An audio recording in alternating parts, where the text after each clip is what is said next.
Hello friends, आपका स्वागत है मेरे चैनल भक्ति की शक्ति में। आज मैं आपके लिए सावन मास में सुनी जाने वाली भगवान शिव की बहुत ही सुंदर कहानी लेकर आई हूँ। अगर आपको मेरी ये वीडियो अच्छी लगे तो मेरे वीडियो को लाइक करें और मेरे चैनल को सब्सक्राइब करना न भूलें।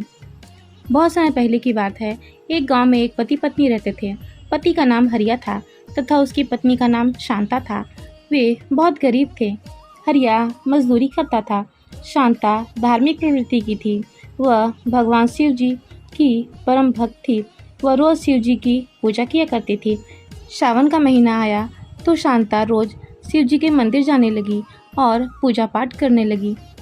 हरिया भगवान को नहीं मानता था। वह अपनी पत्नी से कहता था कि तुम भगवान की पूजा क्यों करती हो? क्या दिया है तुम्हें भगवान ने? शांता कहती है कि भगवान शिव जी पर विश्वास रखो, वे सब ठीक करेंगे। हरिया चुपचाप काम पर चला जाता है, लेकिन उसे कहीं कोई भी काम नहीं मिलता है। वह एक सेठ के पास जाता है, वहाँ भी उसे कोई काम नहीं मिलता है। थक हार कर हरिया अपने घर वापस लौट आता है तो शांता ने पूछा, क्या हुआ, काम मिला? हरिया ने कहा, नहीं, काम नहीं मिला। वह बहुत दुखी हो जाता है, लेकिन शांता हर रोज़ मंदिर जाती है और भगवान शिव की पूजा करती रहती है। एक रात भगवान शिव शांता को सपने में दर्शन देते हैं और शांता से कहते हैं कि बेटी, मैं तुम्हारी भक्ति से बहुत प्रसन्न हूँ।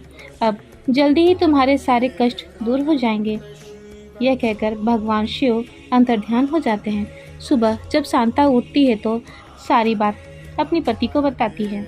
हरिया कहता है, कुछ नहीं होगा, सपना ही तो है। यह कहकर हरिया काम ढूंढने चला जाता है और शांता मंदिर चली जाती है। हरिया फिर उस सेठ के पास जाता है और काम मांगता है, लेकिन आज भी हरिया को काम नहीं मिलता है। हरिया निराश होकर लौटने लगता है तो उसे रास्ते में एक बूढ़े बाबा मिलते हैं। वे कहते हैं, बेटा, मैंने तुम्हें सेठ के पास देखा था, तुम काम मांग रहे थे, क्या तुम मेरे लिए काम करोगे? मैं बहुत बूढ़ा हो गया हूँ, मेरा शरीर मेरा साथ नहीं देता है, मैं तुम्हें इस काम के 50,000 रुपये दूंगा। यह सुनकर हरिया सोच में पड़ जाता है। हरिया को पैसे की बहुत ज़रूरत थी तो हरिया उनसे पूछता है, ठीक है बाबा, बताओ क्या काम करना होगा? तब बाबा कहते हैं, मैं हर सावन के महीने में कांवर भरने हरिद्वार जाता हूँ, क्या तुम कांवर भरने हरिद्वार जाओगे? वह कहता है, ठीक है बाबा, मैं हरिद्वार चला जाऊँगा। तब बाबा ने रास्ते के लिए उसे कुछ पैसे दिए। हरिया अपने घर जाता है और सारी बात अपनी पत्नी को बताता है। शांता बहुत खुश होती है और वह हरिया के जाने की तैयारी करती है। अगले दिन सुबह हरिया हरिद्वार के लिए निकल जाता है। हरिद्वार पहुंचकर हरिया गंगा जल भरता है और कांवर भरकर वहां से निकलता है। रास्ते में उसे एक बूढ़े बाबा, जो देख नहीं सकते हैं, वे एक पेड़ के नीचे बैठे मिलते हैं। हरिया पूछता है, बाबा, आप यहाँ क्यों बैठे हैं? तब बाबा कहते हैं, बेटा, मुझे बहुत प्यास लगी है, क्या तुम मुझे पानी पिला दोगे?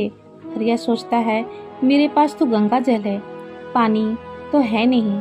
अगर यह गंगा जल मैंने इसे पिला दिया तो बाबा को क्या कहूँगा, लेकिन इन्हें भी तो इस तरह प्यासा नहीं छोड़ सकते।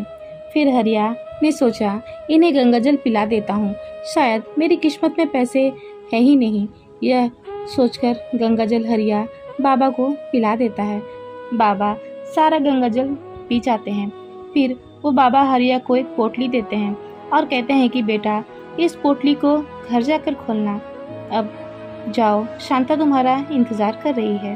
हरिया अपने गांव पहुंच जाता है। वह सब जगह उन बाबा को ढूंढता है। जब बाबा नहीं मिलते हैं तो वह उन सेठ के पास जाता है। सेठ जी से उन बाबा के बारे में पूछता है तो सेठ जी कहते हैं, ऐसे यहाँ पर कोई बाबा नहीं है। हरिया फिर अपने घर चला जाता है और पोटली अपनी पत्नी को देते हुए सारी बात अपनी पत्नी को बताता है। शांता जब पोटली खोलती है तो वो देखती है उनमें 50,000 रुपये थे। उन्हें बहुत आश्चर्य होता है और हरिया समझ जाता है कि वो बाबा स्वयं भगवान शिव जी थे। फिर हरिया और शांता दोनों मिलकर भगवान शिव को धन्यवाद देते हैं और अब हरिया भी शांता के साथ शिव जी की पूजा पाठ करने लगता है।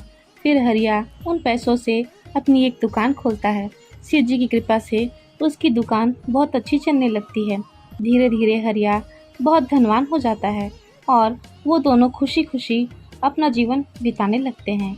तो हे शिव जी, जैसे आपने हरिया पर अपनी कृपा की, वैसे ही अपने सही भक्तों पर अपनी कृपा बनाए रखना। जय हो भगवान शिव की। ओम नमः शिवाय। फिलहाल इस वीडियो में इतना ही। अगर आपको मेरी ये वीडियो अच्छी लगी हो तो मेरी वीडियो को लाइक करें और ज़्यादा से ज़्यादा शेयर करें और मेरे चैनल को सब्सक्राइब करना ना भूलें। वीडियो में अंत तक बने रहने के लिए आपका धन्यवाद।